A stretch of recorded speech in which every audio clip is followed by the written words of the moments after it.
প্রতিষ্ঠা করেন এবং তাদের নেতৃস্থানীয় ব্যক্তিরা আনুষ্ঠানিকভাবে একটি সনদে স্বাক্ষর করেন। এর পরবর্তী পর্যায়ে মুসলমান, ইহুদি এবং পৌত্তলিক অধিবাসীদের পারস্পরিক সম্পর্ক নির্ণয় করে আরেকটি নীতিমালা রচিত হয়।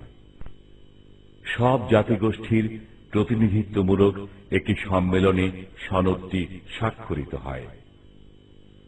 পরপর রচিত এ দুটি সনদই একত্রে মদিনা সনদ বা চার্টার অব মদিনা নামে ইতিহাস খ্যাত হয়ে আছে।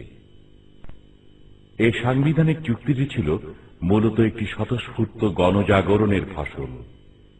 এটি ছিল বিশ্ব ইতিহাসের একমাত্র নান্দনিক গণ অভ্যুত্থান। ক্রমাগত যুদ্ধের রক্তক্ষরণ বন্ধ এবং একটি শান্তিময় সমাজের প্রত্যাশায় ইয়াসরিবের নারী, পুরুষ, শিশু নির্বিশেষে বরণ করে নিয়েছিল রাসূল সাল্লাল্লাহু আলাইহি ওয়াসাল্লামকে গানে গানে, সুরে সুরে। طلع البدر علينا من ثنيات الوداع وجب الشكر علينا ما دعا لله داع। 53টি ধারা সম্বলিত মদিনা সনদের বৈশিষ্ট্যগুলো ছিল: ভৌগোলিক জাতিসত্তার স্বীকৃতি, সকল নাগরিকের দায়িত্ব, কর্তব্য, অধিকার নির্ধারণ, রাজনৈতিক ঐক্যমত্য প্রতিষ্ঠা, কল্যাণমুখী সমাজ কায়েমের পদক্ষেপ, ইনসাফ ও ন্যায়ের প্রতিষ্ঠা, সামাজিক নিরাপত্তার নিশ্চয়তা, বিচার ব্যবস্থা প্রবর্তন, প্রতিরক্ষা এবং পররাষ্ট্রনীতির মূলনীতি প্রণয়ন, কপর্দক শূন্য ও ঋণভারে জর্জরিত ব্যক্তির জন্য সামাজিক দায়বদ্ধতা ঘোষণা, সকল নাগরিকের ধর্মীয় স্বাধীনতার নিশ্চয়তা, নাগরিক অধিকারের প্রতি বিশেষ সম্মান প্রদর্শন, রাষ্ট্রদ্রোহিতার প্রতি কঠোর হুঁশিয়ারি উচ্চারণ,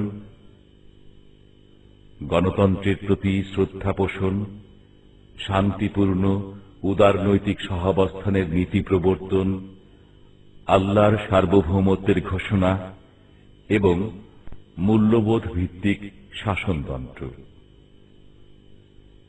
وما أرسلناك إلا رحمة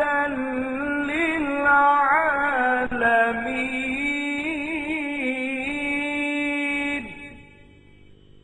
নিশ্চয়ই হে রাসূল, তোমাকে বিশ্ববাসীর জন্য রহমত হিসেবে পাঠানো হয়েছে। ধর্মীয় ও জাতিগতভাবে পরস্পর বিরোধী জনগণকে ঐক্যবদ্ধ করে এত দ্রুত একটি রাষ্ট্র কাঠামো দাঁড় করানোর এ পদক্ষেপ রাষ্ট্রবিজ্ঞানের ইতিহাসে এক অনন্য মাইল ফলক। গোত্রীয় হানাহানির বিভীষিকা মুছে দিয়ে যুগান্তকারী নেতৃত্ব সরাসরি এক কল্যাণ রাষ্ট্রের কাঠামো নির্মাণ করল। طلع البدر علينا من ثنيات الوداع وجب الشكر علينا ما دعا لله داع। সারা জাহানের দিক বিদিকে, সারা জাহানের দিক বিদিকে আলোর ধারা ছুটলো।